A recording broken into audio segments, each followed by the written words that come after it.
No success in the world can compensate for failure in the home. That's why Club Wealth was founded, to help driven, successful, and busy real estate agents like you double their business while building a strong, balanced home life.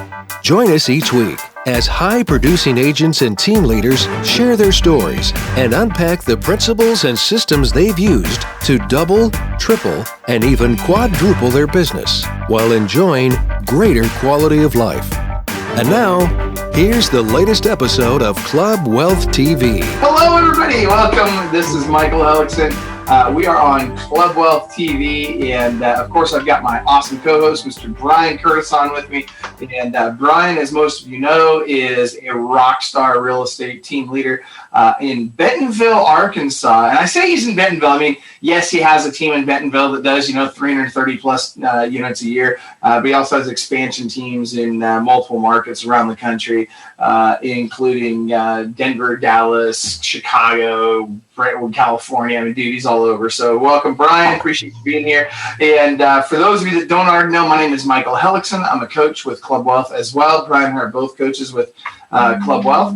And we're excited to be here with you today. So Club Wealth, of course, is a coaching and consulting company. We're actually the #1 coaching and consulting company in the team space for real estate in the United States. So we're pretty excited about that. And we're going to have time for you guys to ask lots of questions today. So anytime you guys have a question or a comment, type it into the feed at facebook.com/Club Wealth. That's where you'll want to be watching this because on that feed, we'll be tracking that throughout the call today, and we'll be answering your questions. So that being said, without any further ado, I want to welcome our guest, Mr. Todd Tramonte. Todd, how are you?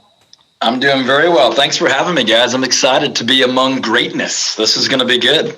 That's awesome. Well, we're super stoked to have you. And so, Todd, just tell us a little bit about you and what we're going to be learning today. I understand that we're going to be talking about 7 steps to higher commission, a little bit about team management, marketing tools and tactics, and delivering world-class value. But first, tell us a little bit about you.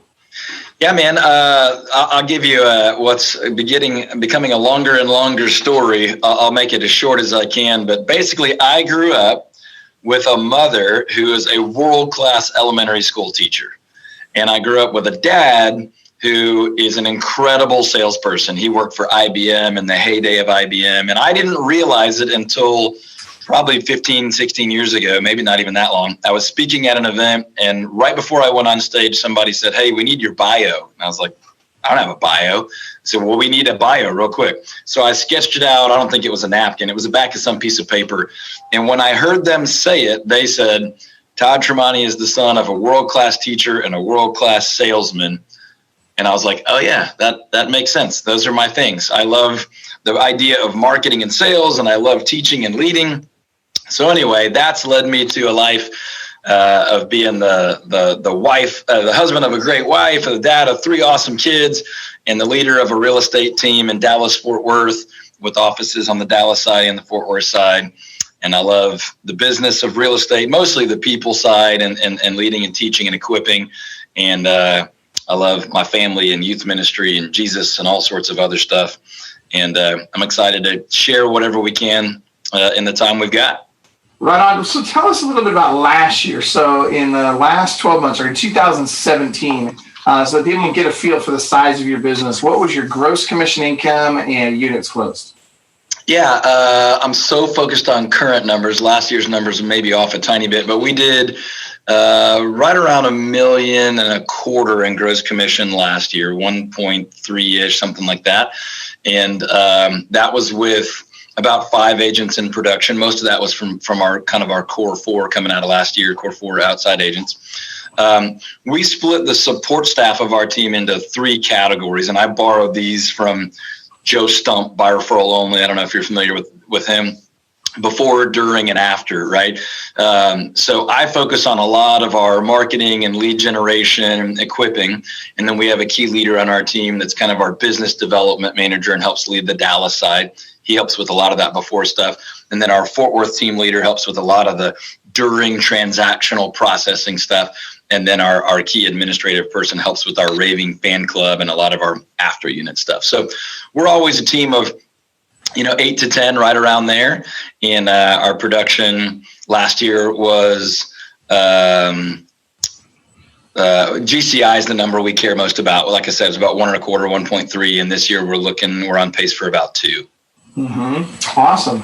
Good stuff. So talk to us about, with you're telling me, we were talking on the, just before we got going here, and in the comment or in the post here, we're talking about 7 steps to a higher commission. So talk to us about how are you getting higher commissions, and what does that mean? Like, if a typical agent gets 4, are you getting 8, or is it 4.25, or like, what are you doing that's different? Yeah, so let me answer your question with a super quick story. But I've been in the business for 15, 16 years. The early days I was solo and clueless. I was flipping houses, and I only got licensed because I was flipping 6 or 7 or 8 houses a month while I was in college and graduate school at seminary. I sort of woke up one day and literally told my wife as she left to go to her Big 4 accounting job, oh no, I'm a realtor. Like, what happened? Somehow I backed into this thing, and the only thing I'm doing right now is I have a license and I'm helping people buy and sell houses, which I hated. I still to this day do not love that title, realtor, because in my mind, what that means is working out of the back seat of the car, winging it, kind of fallback thing. I knew immediately I needed systems and process. So I got rolling a little bit and bought a franchise, and it was a flat fee discount brokerage franchise. And I did that because my goal, my passion was to deliver more value than anybody else. And I thought, being young and naive, that I would do the same as everybody else and just charge less. And I'm not vilifying anybody who does that. That is no longer where I feel like I'm supposed to be. But I did that for 5 years, and about 2.5 years into it, I realized, whoa, this is not the ideal model for me. And I learned a lot from doing a lot of volume with very little profitability, and really realizing I could be doing way better for my clients. Now, I don't have the resources to do it, but when I tested that theory, the results for the client were significantly better. Now, I was way less profitable and sometimes net negative because the only revenue I had, I spent to drive a better result for them. But what I learned was, as soon as I get out of this franchise, I want to build this different model. And that's kind of what we have now. So to answer your question more directly, there's no set commission. All commissions are negotiable, not set by law. We're not price fixing, blah, blah, blah.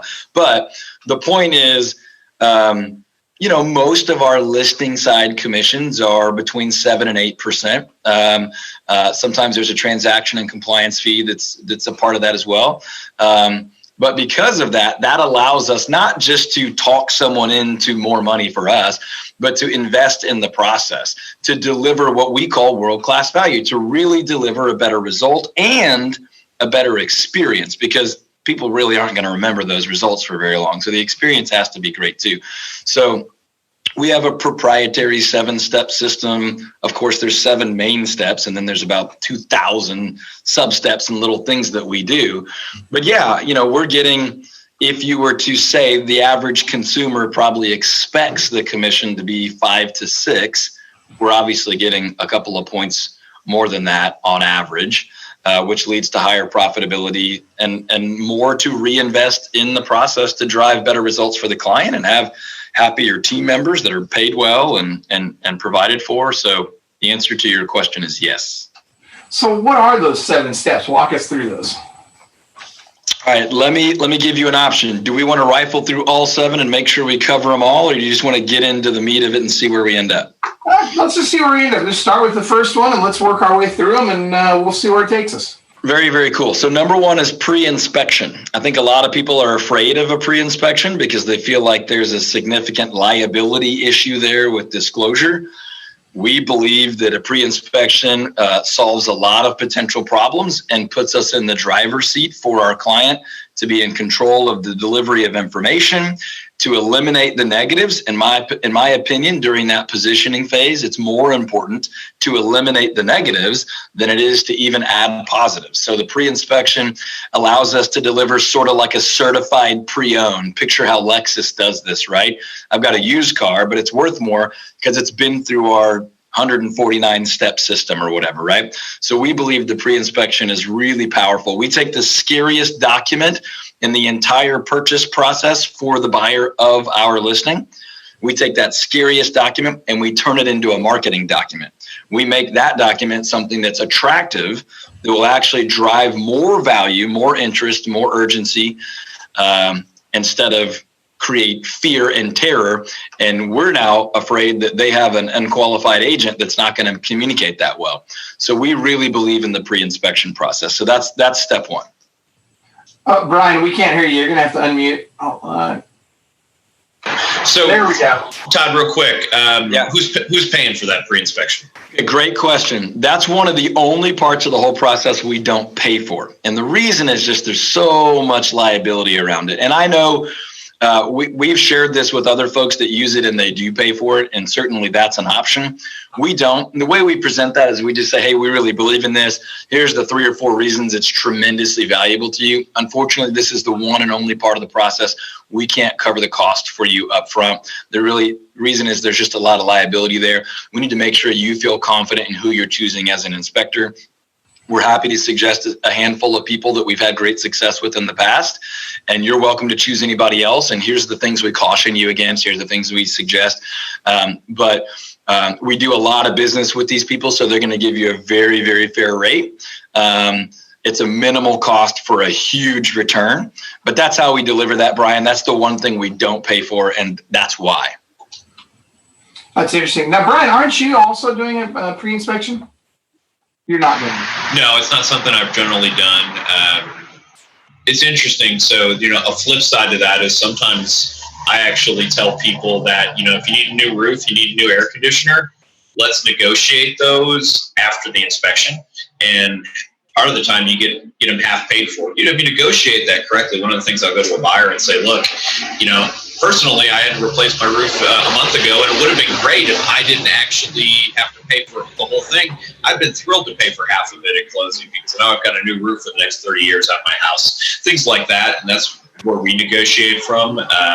That way, honestly, sometimes the buyer, if it's sold correctly, they're thrilled to pay for half of a new roof or half of an air conditioner or some of those big expenses. So. Yep. And by the way, Brian, we're getting some weird noises on your audio there, just FYI. So anyway, that's cool. And so, all right, keep going, Todd. So number 1 is a pre-inspection, and I see we've got a couple of people also that are watching right now, like Michael Brombacher. It looks like you're doing pre-inspections as well, and getting that as a cost to the seller at closing. That's interesting. I like that. All right, good stuff. So what's next, Todd? Yeah, so number 2 is professional staging. And let's be careful how we say this. Professional staging is a very specific thing. It's not interior design, and it's not your sister-in-law who's decent at furniture and decorations. Staging is different than design because staging is presenting a house in a way that a buyer will respond in the ideal way. It's not designing a home so that it looks best to live in. We're trying to help a buyer make a $400,000, $500,000, $600,000 decision in about 12 minutes, really probably in the first minute or two of a 10, 12, 15-minute visit through the home. So it's more about traffic flow, reflection of light, the feeling of openness, the feeling of comfort and warmth than it is, the best way to see the TV from the couch and look great.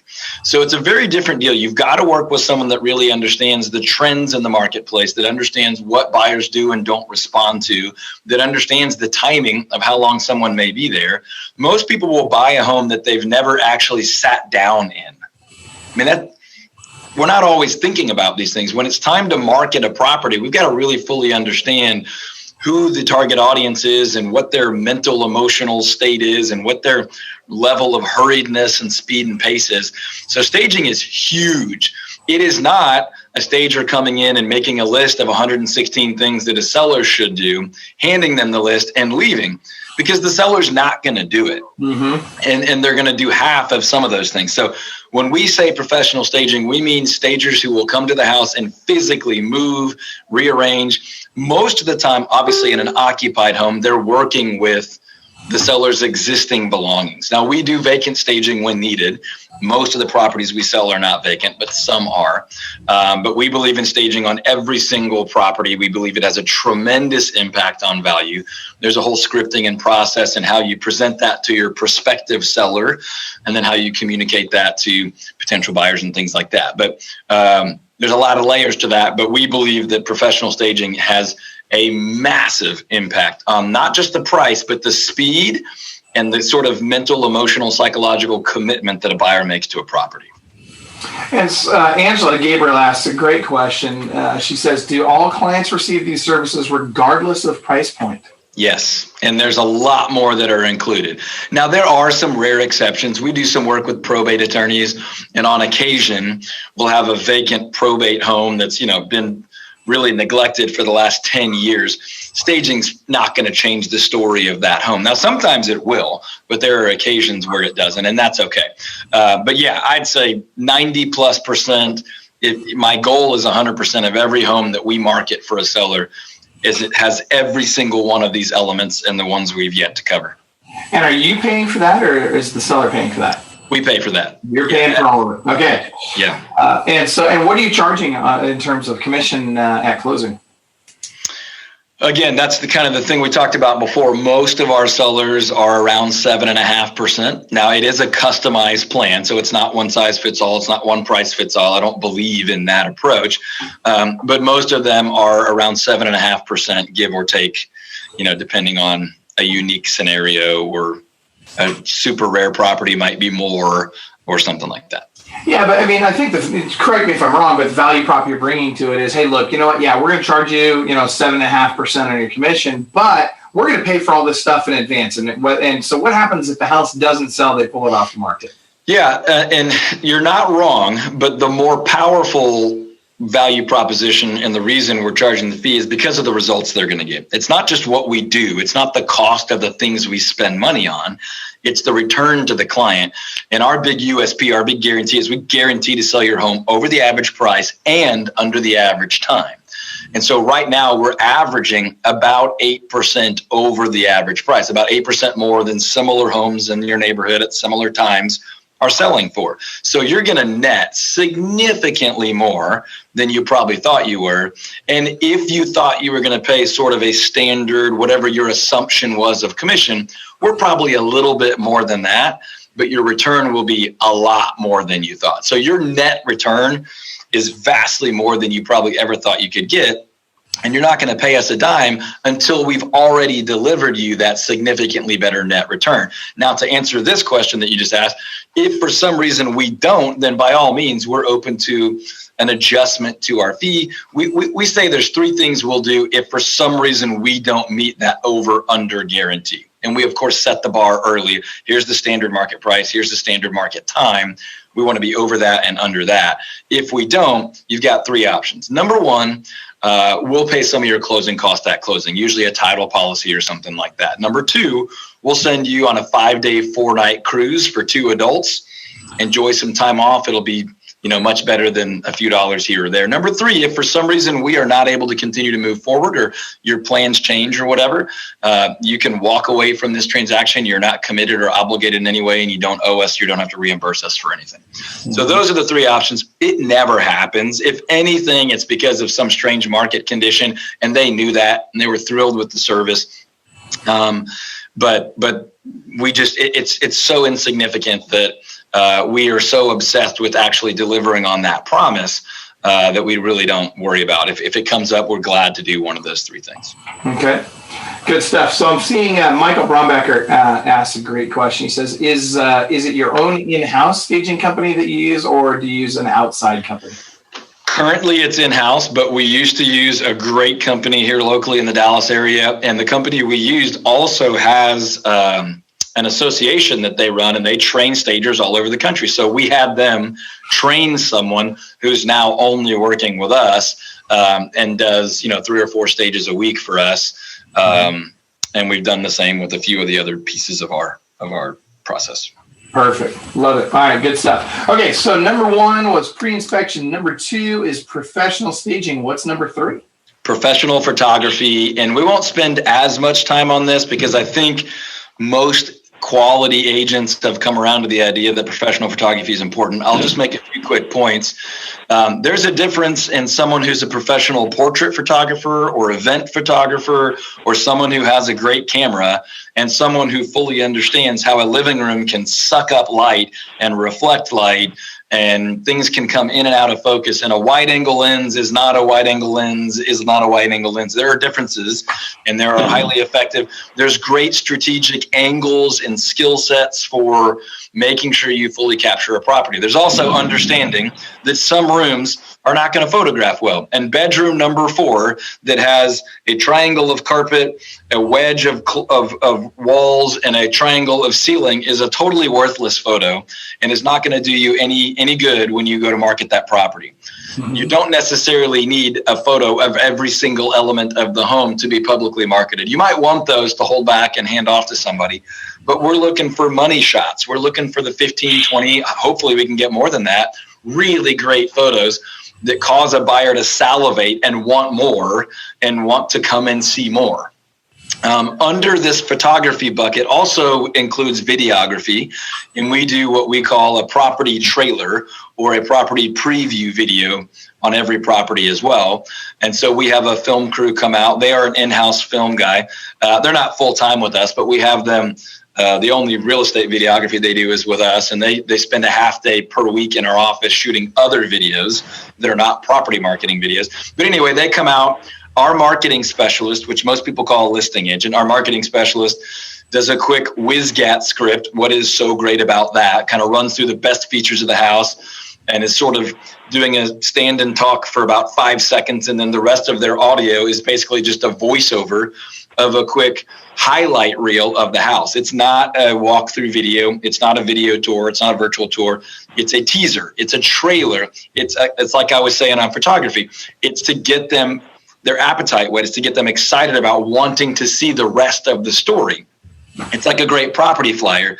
If you give someone too much information, they'll find something to disqualify it. We would all disqualify our own current homes in black and white because we made some compromises, right? So we want to give them enough to get excited about. Then we want them to come physically visit the home and fall in love with the home and the story of them living in the home that we want to control, that we want to tell them. So photography and videography done right can create this unbelievably intense upwell of demand and compelling interest in the property.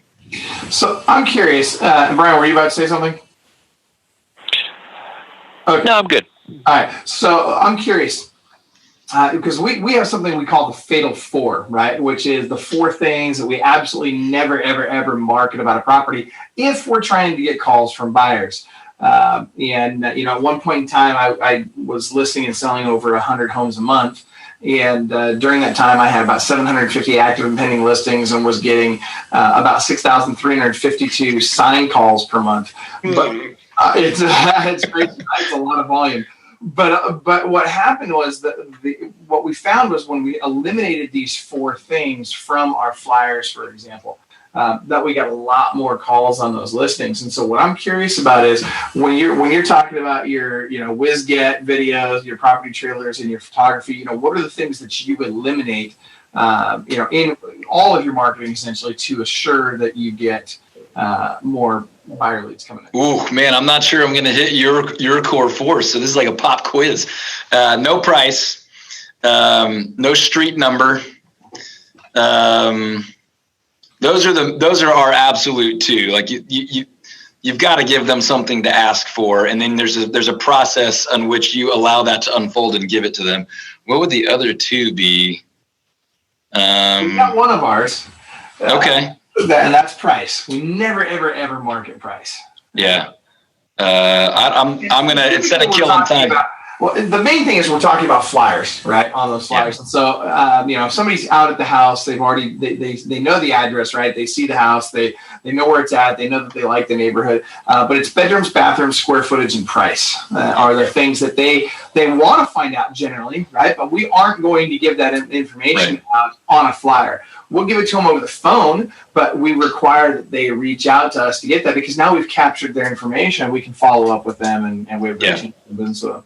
Yeah, we don't even do physical flyers right now, but in a certain marketplace, we absolutely do. But yeah, that I agree 100% with this. I would highly recommend that you start doing flyers. I tell you that we looked at this, and every time we've ever done this with somebody where we go in and we change the way they're doing their listing, the marketing for the listing at the property, in specific, we're talking about their signs.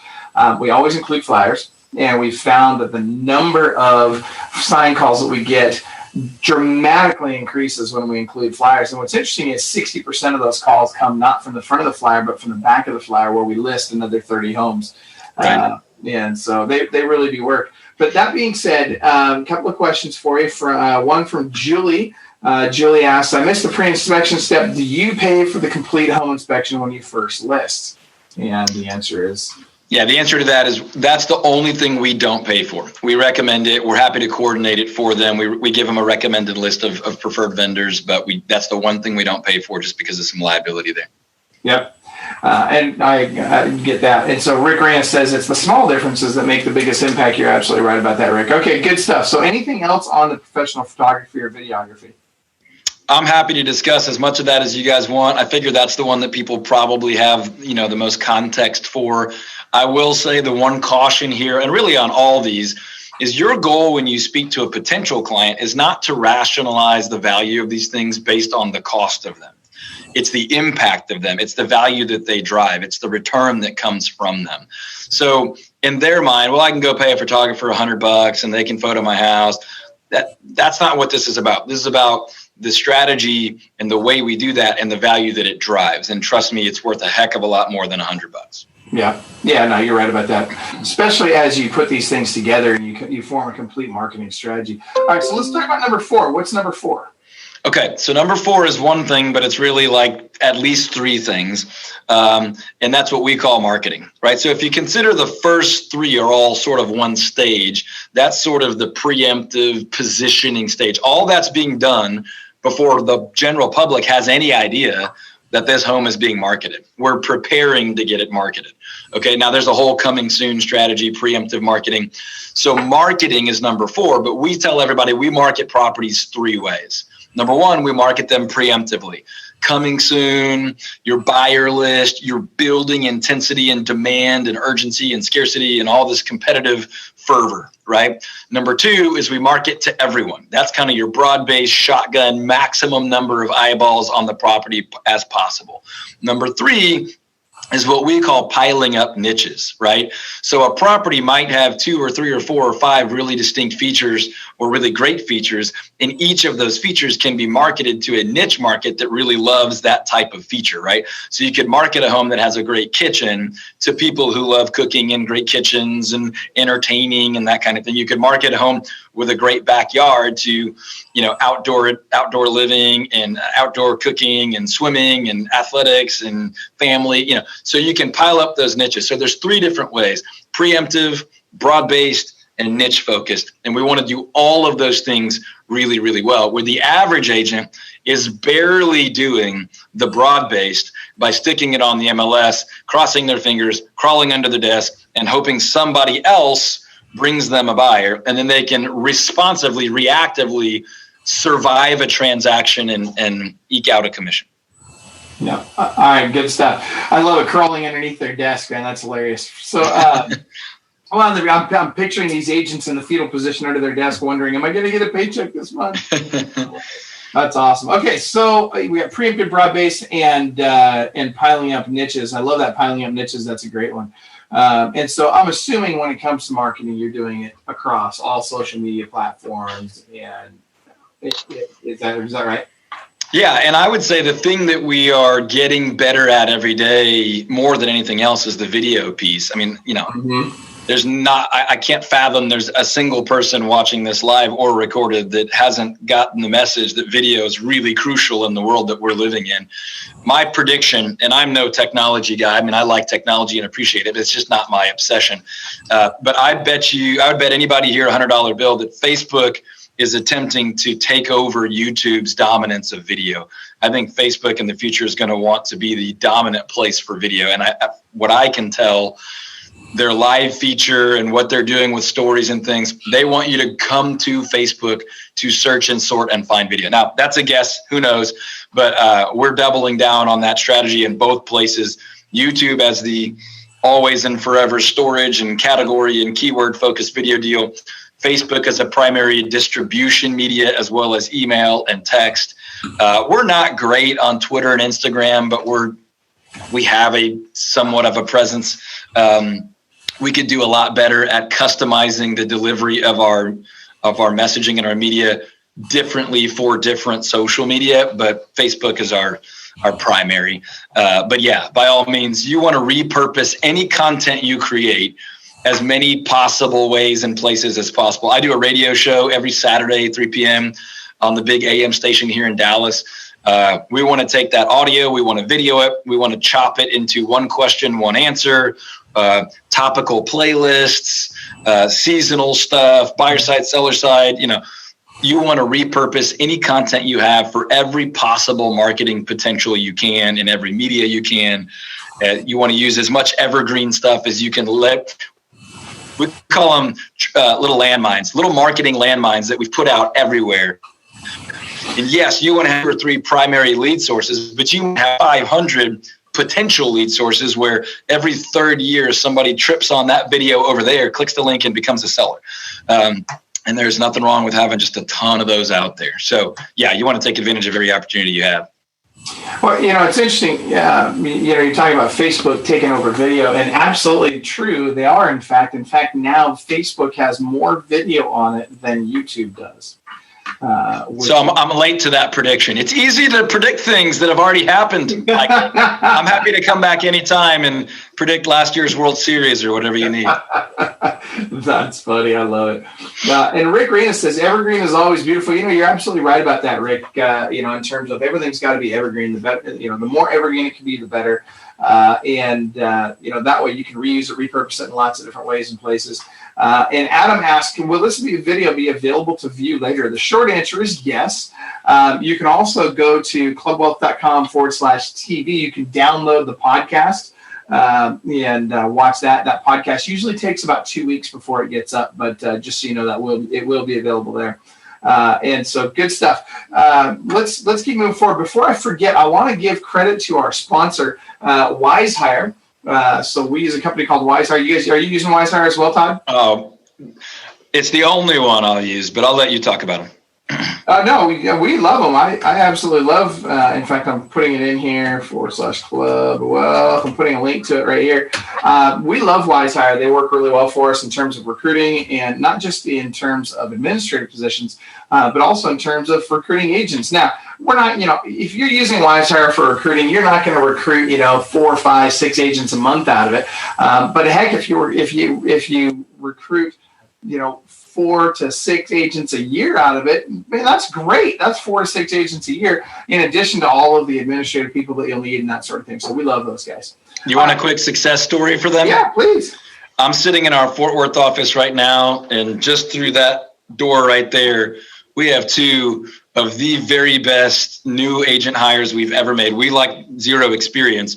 Both of them came out of successful professional careers. And I believe in, of course, I don't care what your background is. If you've got the skills, you've got the gumption, and we've got most of what it takes. We can train for real estate technical skill. But I love WiseHire for grabbing people that are already successful and happy in what they do, but they want more. I think that's a recipe for unbelievable success. And we went back-to-back phenomenal WiseHire hires with 2 great agents for our Fort Worth office. So I'm a huge fan. Well, and you think about it. How many does it take to pay for it, right? I think we pay, Brian, what do we pay, $200 a month? And you get one great hire for $200. Dude, that pays for WiseHire for forever. Yes. It's crazy. It really is. And it brings up a point that I think team leaders obsess about leads and leads and leads and leads. And I don't look at team members and agents as an asset, but at some point you do have to look at the return on the investment you've made in those people. And we make a significant investment in our people. And one really great team member is worth so many multiples of almost any other lead conversion metric you can pay attention to. A person who you enjoy being around, that you can go to battle with, share core values, and can generate a significant financial return for both of you. It is almost impossible to replicate that in any other way. So to find a resource like WiseHire or anything else that can help drive some, if multiple is great, but even one is just such a game changer for businesses like ours, that I agree 100%. It's funny, people always worry about, oh, I don't know if I can hire people and I don't know if I can grow a team and yada, yada, yada. And I think you're crazy not to, right? I mean, think about, what is this all about? First of all, would I rather do this by myself or would I rather do it with a team? And the reality is it's a lot more fun as a team. It's a lot more profitable for everybody. All right, let's go to step number 5 here. So you've got step number 1 was pre-inspection. Then we got professional staging is step number 2. Step number 3 is professional photography and videography. Step number 4 is marketing, all preemptive, broad-based, and piling up on niches. And so what is number 5? Number 5 is creating scarcity. And if anybody watching or listening has got a blank look on their face, that's okay, because most people approach this idea of scarcity in a way that says, well, the market dictates that. That's not me. There's either scarcity or there's not. Most of us understand that markets are primarily driven by supply and demand. But I've got great news for you. You can manipulate that. You can increase. You can turn the screws. You can change leverage and drive up or drive down scarcity. And the next one we're going to talk about. But scarcity is this really, really, really cool and very powerful tool that you can take some additional control of. So you can take what the market gives you, and then you can expand upon that, right? So we in the DFW area, Dallas-Fort Worth area, are in a market where market listings, properties are relatively scarce. We're around 2 months of available inventory, about 2.3 generally speaking. I believe 4 to 6 months is a stable market. So we are in a seller's market still, very, very slowly, maybe eventually transitioning into a stable market, but we're still very much in a seller's market. So properties are already scarce. But if I can go further and create what we call points of scarcity about the property that we're marketing, and I can say, look, not only is there only 3 homes in this elementary school or in this neighborhood that are available in this price point, now I can go further and say, what is it about this property that makes it the only one in that group, so that if somebody cannot get this one, they cannot get that thing? We call it creating a market of one. You're the only one in the market. Now you can control it. Now you can dominate it. Now you have crazy leverage. So you can take the natural scarcity or lack thereof. By the way, this works amazingly well and in the opposite market where there's a ton of inventory and it feels like it's impossible. There is no scarcity. Buyers have hundreds of choices. You are then tasked to create scarcity for your clients. And if you're not doing this, you're not doing the whole job. This is part of our job, to be the marketer for our client. And so when you take the natural scarcity or lack thereof and then you turn it up, you expand on that, you exponentially grow that by creating a market of one, by taking the 1 or 2, probably no more than that, points of scarcity, ideal features that are scarce, and then really making that the focal point of your marketing. And by the way, now we've got to go back and make sure we feature this in our photography, in our videography, in our staging, and make sure that we are now focusing on, by the way, that's why it's not interior design, it's not point and shoot. This might even be an aspect of the pre-inspection and how we communicate that.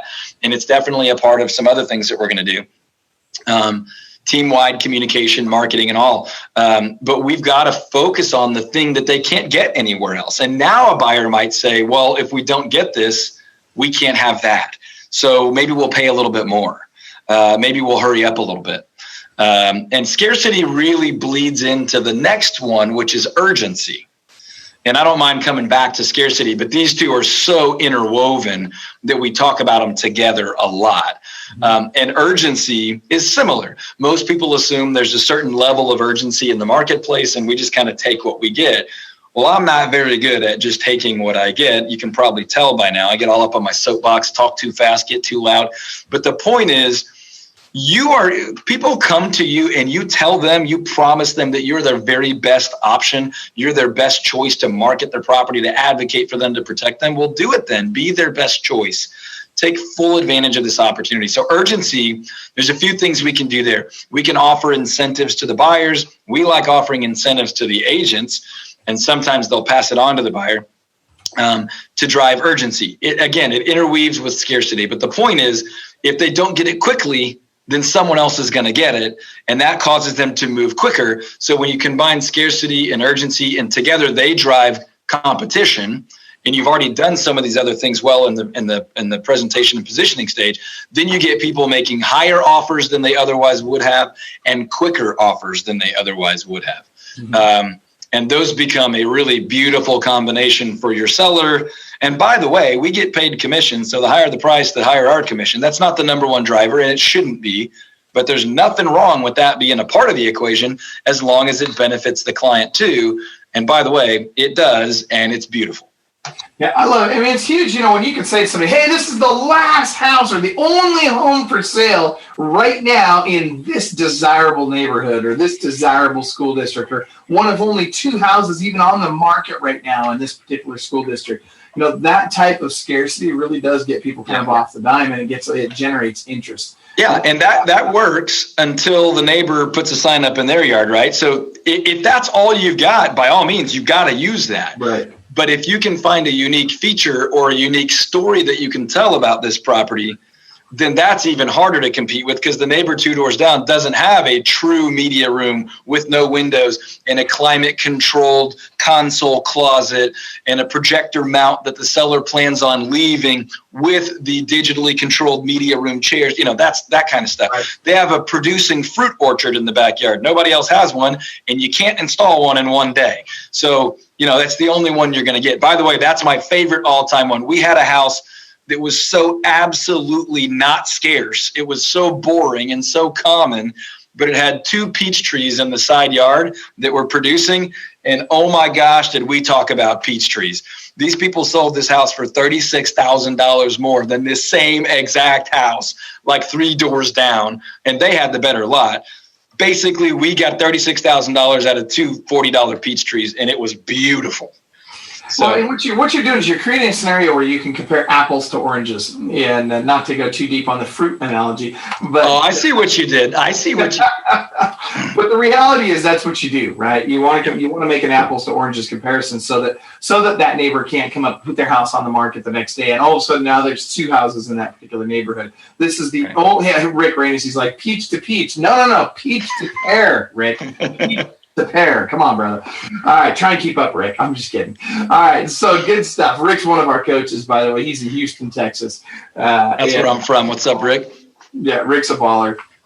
All right, so good stuff. So let's keep moving on. So we've got we're almost out of time, and we are almost to step number 7. So I'm going to go through this again. We have pre-inspection, professional staging, professional photography, marketing, and that means preemptive, broad base, as well as piling up the niches, creating scarcity, and creating urgency. Those are the first 6 steps to getting more commissions. And so what is number 7? Drum roll, please. Every single year, the National Association of Realtors does research, and they ask the consumers why they hire real estate agents. I've been doing this for about 16 years, and every year I've been doing it, the number 1, or occasionally it drops to number 2, answer for why people hire agents is negotiation. Number 7 is negotiation. Last but absolutely not least, we have a completely different definition for negotiation than most people. Sadly, most agents, but especially most consumers, define negotiation as sort of working out the terms of the agreement, right? Filling in the blanks, price, close date, inspection, survey, home warranties, that kind of stuff. By all means, those are important, but we really believe that you've lost most of your leverage, most of your negotiating ability by the time you receive an offer, because the buyer's already gone through all the mental exercises they're going to go through to determine value by the time they put it in writing and send it over. So you can argue with them and say, well, but this other one sold for blah, blah, blah. But they've already got days, if not weeks, of opinion built up that they're now viewing as fact. So we say every single thing that I do or my team does that impacts your time, your energy, and of course your money, all of that is negotiation. So then we use sort of a preemptive closing line, and we say, we start negotiating right now. The way we answer the phone, the way we communicate about your property, the way we deliver requested information, the way we post or don't post documentation, the speed we respond to people, our tone, our attitude, the way we build rapport and relationships, the cleanliness of our information, all of those things are negotiation. We tell a little story about a couple of different ways to answer the phone about property request or information request. One way is purely information based and is sort of take it or leave it, or worse. Another way is even the receptionist is going to answer the phone and communicate about your property in a way that is going to increase your leverage and your ability to get what is best for you out of this. Therefore, every single thing we do is negotiation because it all impacts your outcome. So it's not just the blanks on the contract. It's the way we manage the entire process for you because it is going to increase or decrease your leverage and lead to a better or worse outcome for you. So let's talk about that really quick, about the receptionist and how, and Brian, we're getting a little bit of wind noise there. I'm not outside, so. I know. Maybe you're just breathing. I mean, Brian's like. I'm not Darth Vader either. No Darth Vader. Anyway, that being said, I want to know what's the receptionist doing? How's the receptionist answering the phone that's adding value or that's helping you guys negotiate higher returns for your clients? Yeah, so it's probably a longer answer than we have time for, but basically everyone on your team needs to understand that there are no mental breaks, right? There's no point where you answer the phone and say, which property? I don't know anything about, hold on, let me look it up. That doesn't do anybody any good, right? So we are having constant conversation in our office about our key properties that we're marketing, and we've never in my career had the type of listing inventory you were just talking about. I don't even want that kind of listing inventory, but we have a listing inventory spreadsheet, and every single property has our WizGat script block in there with key bullet points about the most attractive features. And so at a very minimum, like the absolute least somebody should be able to do is to say, oh, the property on Maple Grove, oh my gosh, that's a really great property. Let me get you some additional information on that. Hey, while I'm pulling that up, and then there's some things we want to get from them while we're doing that. Hey, this property has absolutely gorgeous hand-scraped hardwood floors. Now, they're not being deceitful or dishonest in any way, but they may have never physically been there. They probably had never physically been there. But they're reading a script with a handful of key bullet points that the marketing specialist has determined are our points of scarcity, that are key focus areas that will drive scarcity, urgency, competition, higher price, faster. All of these things work together. It's like a tapestry woven together. Don't take one piece out. Don't try to implement 1 and 2 and get some success going and then forget about 3 through 7. All these things work together. But at a minimum, the person that answers the phone needs to be equipped and know that their job is to present that property in the most advantageous, attractive light possible, and to lean towards scarcity and urgency and to say, hey, Bob from Remax, I don't know if you were aware of this, but the buyer agent on this property gets a 5-day, 4-night cruise for 2 at closing whenever this thing gets wrapped up. Hey, I don't know if you knew this, but this house has a fully decked out media room with those climate controlled media consoles, and the sellers are planning on leaving all the equipment and all the furniture. So just, make sure your buyer knows that. By the way, if you haven't scheduled a showing on this, you need to hurry up because the phones are melting off the hook today. And I'm guessing, I doubt this thing will be available, past Saturday afternoon, if even that. Right. So that's one way of just answering the phone. All we're doing is answering the phone. But we could also create tremendous leverage and urgency and competition by the way we do that. Or we could say, which one? And that's no good. I love it. All right, Brian, you've been awfully quiet so far. I want to hear your thoughts. I have. I'm scared. I don't know what he's going to do to me at this point. He's going to tear me up. No, I would never do that. So I want to handle some objections that I hear that people are saying, and I know they're not actually out there saying them. But so one of the objections that I can hear agents in my market saying is, how are you going to sell a house for 10% over market value? You're going to run into all kinds of appraisal issues. So, obviously I love your 7 steps. My favorite one, by the way, is the creating scarcity, because I feel like creating scarcity is a sales technique. And I feel like too many agents have no sales skills at all. So I appreciate that. That's my favorite thing that you've said so far is let's create a little scarcity. And all you're doing is emphasizing key features in a different way and looking at things from a different angle. So I appreciate that. But, and again, back to my question, what are you doing about appraisal issues in your market? Yeah, I love that question, by the way. There's certain questions that used to be terrifying objections that have become like the softball and the meat of the strike zone. You're like, please ask me how I'm different. Please say, so how are you really different? That's beautiful. So this one, when we go back to the marketing module, right? So three ways we market.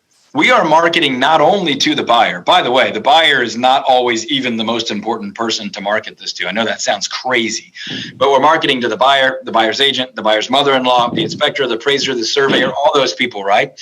And there's a certain way you want to communicate preemptively with an appraiser, even though you're not always in control of the communication. Now, sometimes you can be, and that's a whole another beautiful skill. But we all know that an appraiser is going to do a quick lookup before they go out to a property. Subconsciously, whether they like it or not, they're going to form an opinion. Is the opinion going to be, great, I get to go sweat out another one, I get to crawl under that dump? Or is it going to be like, oh, sweet, an easy one, this one will definitely hit value? Now, they're not formulating these thoughts that clearly, but appraisers live in this world of rounding, right? So I always say the appraiser sits on the fence. They can fall towards success or fall towards failure. I always talk about prospecting that way too. But an appraiser is going to round up or round down, and not necessarily analytically. Most of the time it's subconscious, right? Am I going to lean towards a bump up, a bump down? Am I going to let that pass? Am I going to pull that back? And so much of what we're doing is encouraging an appraiser to put us in a category of the next level up of property. So if we market homes really, really well and we communicate about them, in the rare occasion, and to be honest with you, it is still pretty rare that we run into these issues, we tend to get the benefit of the doubt from the appraiser. We get a call that says, hey man, this place looks beautiful. I'm sure you had a lot of action on it, but I'm a little short. Is there something that I'm missing? And then by all means, we're prepared at that point to say, hey, we valued it this way. By the way, we had 13 offers on it. 11 of those were above asking and the other 2 were right at our price. So I'm happy to provide any documentation that you need. But I feel like this one's probably popping up on your radar. But because of these few things, we really probably belong in this class. And I'd say 8 times out of 10, we get an appraiser that's like, yeah, you're probably right. I feel that. We're good. I'll take care. We'll get it covered. Talk to you later. I don't, it definitely happens from time to time, but I really can't think of the last time we came up short. And it triggers an idea for me on the buy side. Our goal is to get that appraisal price up and over what we have secured property at. And that's pretty rare in the current climate, but that's kind of a metric we feel like we measure ourselves against too. So to be honest, 100 plus times a year, we maybe run into that once or twice where maybe we're not able to fully bridge the gap and maybe have to give a little bit back. And usually we try to find another trade-off where we really don't. But I would say the short answer to that is you got to preemptively address that by marketing it really well and know that you're communicating to more than just a buyer, if that makes sense. Okay. No, I love that. I actually tell people that I have to make 3 sales. I got to sell the seller on the price, I got to sell the buyer on the price, and I got to sell the bank on the price. So I like those 3 concepts. Love it. That's awesome. All right, well, let's do this because we've only got about 7 minutes left. And so tell us really quick about marketing tools and tactics. Any other deep dives you want to do on marketing tools and tactics, Todd? I'm open to any questions that anybody has. I'm trying to look on the Facebook page without taking my eyes off you guys too much. I mean, I'm happy to go 100 different directions. I'll just say that I'm a direct response guy. I love the idea of branding, but my personal opinion is that branding by itself is really irresponsible for most of us with small businesses. I think branding is beautiful when it's piggybacked on direct response marketing. If I'm going to run an ad, if I'm going to host an event, if I'm going to create content, there's got to be a call to action. I've got to be expecting and tracking a specific response. If I do a great job of positioning the personality and the value proposition and the ideas behind my business while I ask for that response, then branding is great. But if I can only do one, I've got to get a response that's got to be trackable. I've got to know whether that generated a return or not. That doesn't mean you abuse your brand, your promise, your values only to get response. That means you do that responsibly. But I'm an old school kind of Dan Kennedy direct response marketing guy. And, I like creative media, but I believe that number one, you got to define your market. Number two, you got to create a message for that market. And then, and only then, you use the media that market would consume that message in. And I think it comes in that order. And most people, especially real estate agents, get that almost entirely backwards, where they fall in love with the media. They want to do postcards. They want to use Facebook. They want to do TV or whatever. And then they use a message that they like. And then they just hope that there's a market for that message. And they hope or they never even think about it, but they hope to get lucky that market exists at that media and is willing to consume that message at that media. So I don't know if that's helpful. I think that is the foundational truth of marketing, regardless of what business you're in. And I've written a couple of books about that stuff, but I nerd out on that stuff. That's just kind of my wheelhouse. That's what I like to do. Let me switch gears for a second, Todd. So, one of the things that I've heard, and I love it, I love the idea. So to me, every conversation is a sales conversation. So I define sales as finding a way for us to communicate in an effective way that we both get what we want. And, one of the things that I've heard is that you've got your people very at least to some extent, understanding about the houses. They can talk about hardwood floors, even though they've never been there. So the phone rings. What happens? So I'm in front of 123 Main Street, which is Todd's listing, and I say, hey, there's a sign. I'm going to call that. What happens, and how are you ensuring that quality response? Because I think that's one of the things that, as teams, I believe a lot of teams probably aren't selling that enough. Because here's the truth: if I got somebody on the phone, there's a chance that I can get them to see your house that they weren't even going to see it. That you call them and say, well, it's a 3-bedroom, 2-bath, blah, blah, blah. And they're like, well, that's not really everything I want. You know what? Let's take a look at it anyway. And, sometimes, like you said, checking boxes is not what house is about. Houses are about feelings. So, tell me what you guys are doing. If I'm sitting in front of your sign, what happens? Yeah, so if you call the phone number on a sign, you're going to be routed directly to ring all of the buyer specialists in that area. Right? So we have offices on different sides of town. So if you're in anywhere near Dallas and you call one of our signs, it's going to ring our buyer specialist simultaneously. First one that gets it. That way there's a live human as often as possible. They've got a link on their phone to our inventory sheet with that little WSGAT script bump. Now, most of our properties don't last very long, but that initial launch weekend, they've been made aware, hey, these 4 or 5 are going live, and here's a few things you should know about them. But worst case, they'll physically check that, and they are incentivized to sell the properties. There's commissions and incentives, and they're getting cruise certificates for selling our listings just like another buyer specialist would. So there's a lot of fun to it. Our buyer agents really want to serve our marketing specialists. Our marketing specialists really want to serve our buyer specialists. So it's direct to the most likely person to convert, direct to the person who's most skilled and trained to do that well. And then vice versa. Other lead sources would route directly to the marketing specialist or directly to our business development, which a lot of people would call inside sales. Or very, very, very, very few things would actually ring to our raving fan club coordinator or administrative person. But even she, and I hesitate to say even she as though she shouldn't, but a lot of team leaders would think my administrative person's not selling. Well, everyone's selling, like you said. And I love Jesus Christ. I'm a Christ follower. My life is not about me, but there's an element of sales in every persuasive communication. And I don't think sales is fairly categorized if you think it's this selfish, manipulative thing. Sometimes it's helping lead someone to the conclusion that's best for them. It's solving their problem, providing for their need, providing for their want. It's a mutual benefit. It's not, selling someone a set of encyclopedias that they never wanted. That's not what we're talking about. We're talking about people that are sick, and we've got the best medicine. And if you don't think you've got the best medicine, get with Michael or somebody and have them help you get a better medicine to offer people, right? Build a better business, offer more value. And if you've heard me talk about more commissions, let me be really clear about this, because we didn't pause for a second for me to do my unbelievably obnoxious disclaimer.